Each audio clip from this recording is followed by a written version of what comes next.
नमस्कार। Albert Einstein ने एक बार कहा था, हर चीज को जितना संभव हो उतना सरल बनाया जाना चाहिए, लेकिन उससे ज्यादा सरल नहीं। और आज हम इसी सरलता या कहें स्पष्टता की तलाश में हैं, भारत की विदेश नीति के संदर्भ में। बिल्कुल।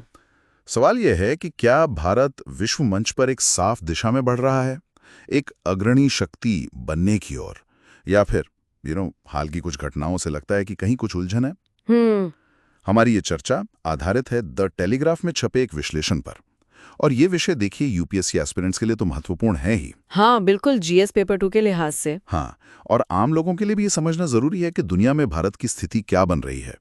आज हम कुछ हालिया उदाहरण देखेंगे एससीओ और ब्रिक्स के बयानों पर भारत का अलग अलग रुख। अच्छा। अमेरिका कनाडा के साथ जो चल रहा है वो, और ईरान इजराइल संघर्ष में भारत की भूमिका पर भी बात करेंगे। हाँ, और लेख का जो मुख्य तर्क है वो यही है कि भारत जो अग्रणी शक्ति या लीडिंग पावर बनना चाहता है, कहीं ऐसा तो नहीं कि वो संतुलन साधने वाली शक्ति मतलब बैलेंसिंग पावर का दर्जा भी खो रहा हो और एक तरह से कंफ्यूज्ड पावर बनता जा रहा हो। कंफ्यूज्ड पावर, ये काफी तीखा शब्द है। हाँ, तीखा है, पर लेख इसी ओर इशारा करता है।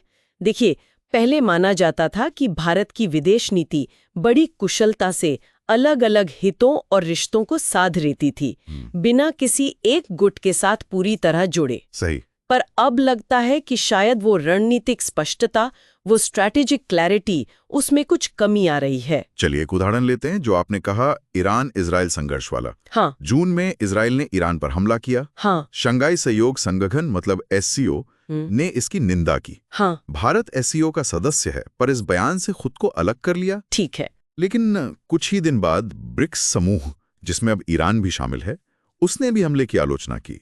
और इस बार भारत चुप रहा, मतलब कोई दूरी नहीं बनाई। हाँ, ये वाकई गौर करने वाली बात है। तो ये जो अलग अलग रुख हैं, एससीओ पर अलग, ब्रिक्स पर अलग, इसका क्या मतलब निकाला जाए? क्या ये भ्रम है जैसा लेख कह रहा है, या फिर ये कोई सोची समझी जटिल रणनीति है? देखिए, ये सवाल बहुत महत्वपूर्ण है। ये घटनाक्रम या तो विदेश नीति में एक असमंजस दिखा रहे हैं, या फिर ये बता रहे हैं कि बदलते वैश्विक समीकरणों में संतुलन साधना कितना मुश्किल हो गया है। जैसा कि स्रोत लेख कहता है, विदेश मंत्री ने खुद 1 दशक पहले कहा था कि भारत अब सिर्फ बैलेंसिंग पावर नहीं, लीडिंग पावर बनना चाहता है। हाँ, याद है। पर सवाल ये है कि क्या लीडिंग पावर बनने की कोशिश में वो बैलेंस करने की कला वो मुश्किल होती जा रही है? इन अलग अलग प्रतिक्रियाओं से तो यही लगता है, और अस्पष्टता न होने से भारत की विश्वसनीयता पर भी असर पड़ता है। सही बात है। दूसरे देश भी सोचेंगे कि आखिर भारत का स्टैंड क्या है। बिल्कुल। और ये सिर्फ बहुपक्षीय मंचों की बात नहीं है, द्विपक्षीय रिश्तों में भी कुछ अजीब चीजें हुई हैं। जैसे अमेरिका को ही लें। हाँ। हमारे विदेश मंत्री ने ट्रंप की नीतियों की तारीफ की, और उसके कुछ ही दिन बाद ट्रंप ने कहा कि उन्होंने भारत पाकिस्तान संघर्ष विराम में मध्यस्थता की थी, जबकि भारत तो हमेशा कहता है कि ये द्विपक्षीय मामला है। अच्छा, हाँ, ये भी हुआ था। और फिर पाकिस्तानी सेना प्रमुख का व्हाइट हाउस में स्वागत। हाँ, वो भी। तो क्या हम इन चीजों के लिए तैयार थे? फिर कनाडा वाला मामला देखिए। निज्जर हत्याकांड के बाद से जो तनाव है। हाँ, तनाव तो है ही। फिर कनाडा ने G7 समिट के लिए भारत को काफी देर से न्योता भेजा, फिर भी भारत गया। पर सवाल है कि हासिल क्या हुआ? क्या रिश्तों में कोई सुधार आया? लगता तो नहीं है। और फिर ईरान इजराइल संघर्ष में मध्यस्थता का एक मौका था। भारत के दोनों देशों से अच्छे संबंध हैं। सही। पर वो भूमिका भारत नहीं निभा पाया, वो कतर ने निभाई। हाँ, ये भी एक पॉइंट है। और दिलचस्प बात यह है कि ये सब तब हो रहा है जब सरकार भारत को विश्व गुरु के तौर पे पेश करने की कोशिश कर रही है। लेकिन जैसा स्रोत लेख में कटाक्ष है कि विदेश नीति में अगर ये कथित भ्रम है, तो ये विश्व गुरु वाली छवि से मेल नहीं खाता। क्यों? क्योंकि गुरु से तो स्पष्टता की उम्मीद होती है, दिशा दिखाने की उम्मीद होती है, ना कि असमंजस की। लेख का आखिर में कहना है, और ये काफी तीखा है, कोई भी भ्रमित शिक्षक को पसंद नहीं करता। तो अगर हम आज की चर्चा को समेटें, हमने द टेलीग्राफ के लेख के आधार पर देखा कि भारत की विदेश नीति में स्पष्टता को लेकर कुछ सवाल उठ रहे हैं।